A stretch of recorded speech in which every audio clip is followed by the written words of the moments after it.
শ্রীমাভাসিত স্বরূপ প্রকাশ পর্ব 6। বলরামবাবুর বাড়ির ছাদে সমাধিস্থা মায়ের আত্মস্বরূপ দর্শন। পূজনীয় যোগিন মাকে বলা, দেখলুম কোথায় চলে গেছি সেখানে সকলে আমার কত আদর যত্ন করছে। আমার যেন খুব সুন্দর রূপ হয়েছে।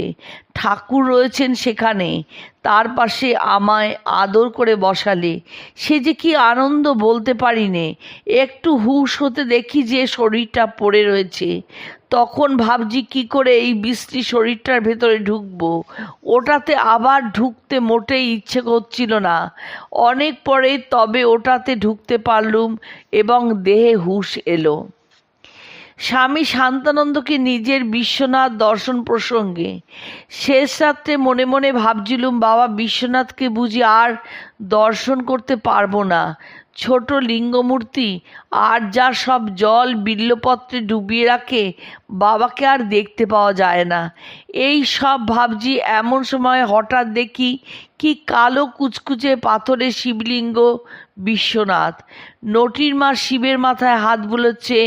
আমিও তাড়াতাড়ি গিয়ে তার মাথায় হাত দিলুম।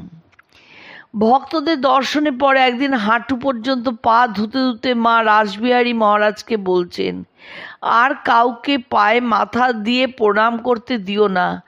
যত পাপ এসে ঢোকে আমার পা জ্বলে যায়। পা ধুয়ে ফেলতে হয়, এই জন্যই তো ব্যাধি। দূর থেকে প্রণাম করতে বলবে।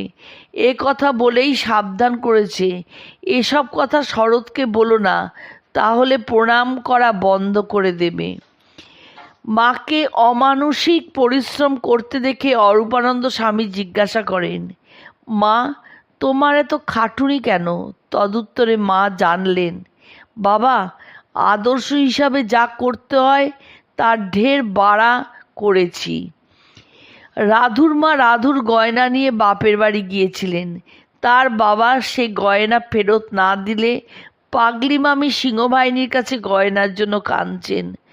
মা নিজের ঘর থেকে হঠাৎ বলে উঠলেন, যাই যাই বাবা, ওর আমি ছাড়া কেউ নেই। পাগলি সিংহবাহিনীর কাছে গয়নার জন্য কাঁদছে।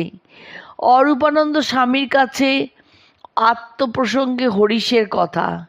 হরিশ এই সময় ঠাকুরের শরীর ত্যাগের পর মায়ের কামারপুকুরে অবস্থানকালে কামারপুকুরে এসে কিছুদিন ছিল। একদিন আমি পাশের বাড়ি থেকে আসছি, এসে বাড়ির ভিতর যেই ঢুকেছি অমনি হরিশ আমার পিছু পিছু ছুটছে। হরিশ তখন খ্যাপা, পরিবার পাগল করে দিয়েছিল। তখন বাড়িতে আর কেউ নেই, আমি কোথায় যাই? তাড়াতাড়ি ধানের হামারের, তখন ঠাকুরের জন্মস্থানের উপর ধানের গোলা ছিল, চারিদিকে ঘুরতে লাগলুম। ও আর কিছুতেই ছাড়ে না। 7 বার ঘুরে আমি আর পারলুম না। তখন নিজ মূর্তি এসে পড়ল। আমি নিজ মূর্তি ধরে দাঁড়ালুম। তারপর ওর বুকে হাঁটু দিয়ে জিভ টেনে ধরে গালে এমন চড় মারতে লাগলুম, ও হে হে করে করে হাঁপাতে হাঁপাতে লাগলো। আমার হাতের আঙুল লাল হয়ে গেছিল। তারপর নিরঞ্জন এলে তাকে বললুম, ওকে পাঠিয়ে দাও। এই অনন্ত সৃষ্টিতে কোথায় কি হচ্ছে তাকে জানে? এই অসংখ্য গ্রহ নক্ষত্রাদিতে কোনো জীবের বাস আছে কি না রাসবিহারী মহারাজ তা জানতে চাইলে মা বলেন, মায়ার রাজ্যে সর্বজ্ঞ হওয়া একমাত্র ঈশ্বরেই সম্ভব। ওসব গ্রহ নক্ষত্রে কোনো জীবের বাস নেই।